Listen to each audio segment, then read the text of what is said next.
This weekend, the final release of MCU Phase 4, the Guardians of the Galaxy Holiday Special, will drop on Disney+. So let's talk about it.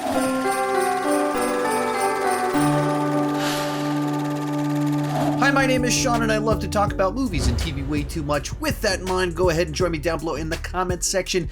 If you've seen the Guardians of the Galaxy Holiday Special, what did you think about it? And if you haven't watched it yet, what's your excitement level for it? If you're not aware of what this is the second Marvel Studios special presentation. The previous one was Werewolf by Night back in October, and now we get a Guardians of the Galaxy Holiday Special, and essentially it's a standalone story about Drax and Mantis trying to throw a Guardians of the Galaxy Christmas party to cheer up Starlord. I just saw on the calendar that right now on Earth it's almost Christmas time. That's the basic setup for what takes place, and it plays like an episode of a Guardians of the Galaxy TV show that doesn't exist.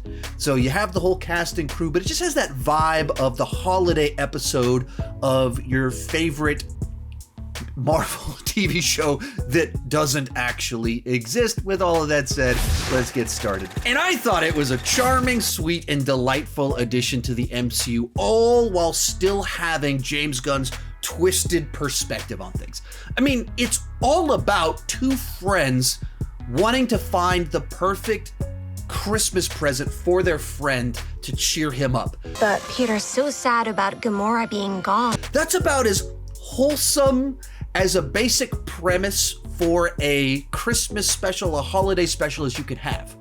But it's through the mind of James Gunn in this world of the Guardians of the Galaxy, where this is a very rough group of people that sometimes are a little bit clueless, and so it takes them off on this ridiculous journey involving Kevin Bacon that is just as funny as you'd expect. And I think it's the balancing of those two things that really is what James Gunn is so good at. He's able to take a very weird group of characters, have them do something completely ridiculous. Something special he will never forget. What about someone special? And still find a very relatable story to tell. Touch on human emotions that all of us can connect with. This idea of finding family in our friends, wanting to show someone that they're cared for by coming up with something special to honor them. All of that, it's so pure. And all of it is packaged in this crazy, wacky story. Mantis and Drax are two leads here, and they're great. They're so much fun to see on screen. If you heard my extended thoughts on Guardians of the Galaxy Volume 2, I pretty heavily criticized the relationship between the two of them in that film. But it wasn't because I don't enjoy the two of them and their interactions, it's because it had a mean streak in that film where so much of their interactions are the strong, confident man insulting the appearance of an insecure woman, and that didn't sit right with me. And so here, all of that stuff that I didn't care for is gone, so you just have this very odd pairing of two people that for very different reasons misread every situation that they're in. We're looking for the legendary Kevin Bacon. We're looking for the legendary Kevin Bacon. And you get all the fun, wacky Drax and Mantis antics that you want as they go off on this adventure to the Earth. You get some fish out of water comedy. You just get some classic Drax moments. You get the questionable morality of everything that they do all along the way. You're coming with us.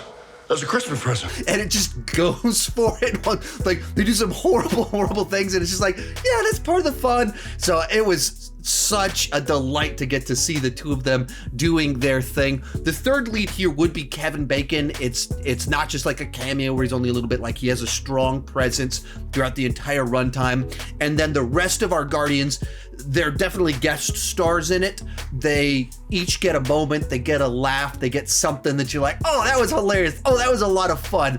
They get something memorable that everybody does, but definitely Drax and Mantis are our two leads that are carrying the narrative here. Now, as for it being the final installment of Phase 4, it's just a nice little dessert at the end. It's not dramatically changing the MCU as a whole or anything like that. There is a very important major plot point for the Guardians themselves, but it's not something that you're like, it's not a big tease for where we're going next or anything like that.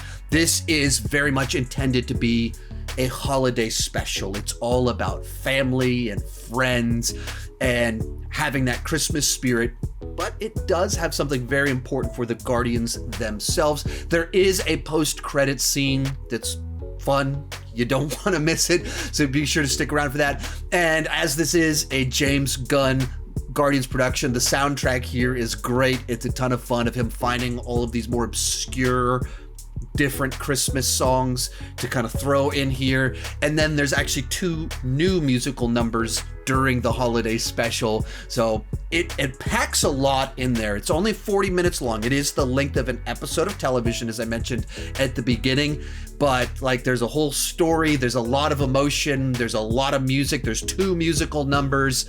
And so it puts a smile on your face. And you know, it makes you feel good by the end of it. That's probably the biggest thing to say about it. It's the sort of thing you're like, yeah, that'll probably become one of my little December traditions of watching the Guardians of the Galaxy holiday special. Not every joke lands. There's definitely points in time where it feels like they're trying a bit too hard to get the laugh. And as James Gunn has a very distinct style of humor, it's not going to be for everybody. But since you're watching a review of the Guardians of the Galaxy Holiday Special, I'm guessing you're a fan of the Guardians of the Galaxy, so it's just a lot of his style of humor, his take on Christmas, the traditions, a lot of just the characters hanging out and just showing how much they care about each other while still being true to their very strange personalities at the exact same time. It has big emotions. It has plenty of laughs. And, you know, like I said, it's a simple, straightforward story. It's not trying to be anything more than that. And that's why I think it works. It doesn't have big, gigantic ambitions. It's not trying to be a big piece in the MCU. It doesn't have the baggage of trying to set things up or follow up a bunch of plot lines. It's just about our Guardians being our Guardians. There's not a bunch of action set pieces either. It's a comedy and a musical. That's not a musical, but it has musical numbers. That's what it is. And it does that very well. If you're in the mood for a Guardians of the Galaxy comedy holiday special, if you're a fan of Kevin Bacon, you definitely want to check this one out when it drops on Disney Plus later this week. If you enjoyed this video, I got more Marvel content. You can check out my review of the other Marvel Studios special presentation, Werewolf by Night, right over there. You can check out my spoiler reviews to the MCU down there, and you can check out my top MCU rankings right down there. Thank you so much for watching, and keep talking movies and TV too much. Bye-bye.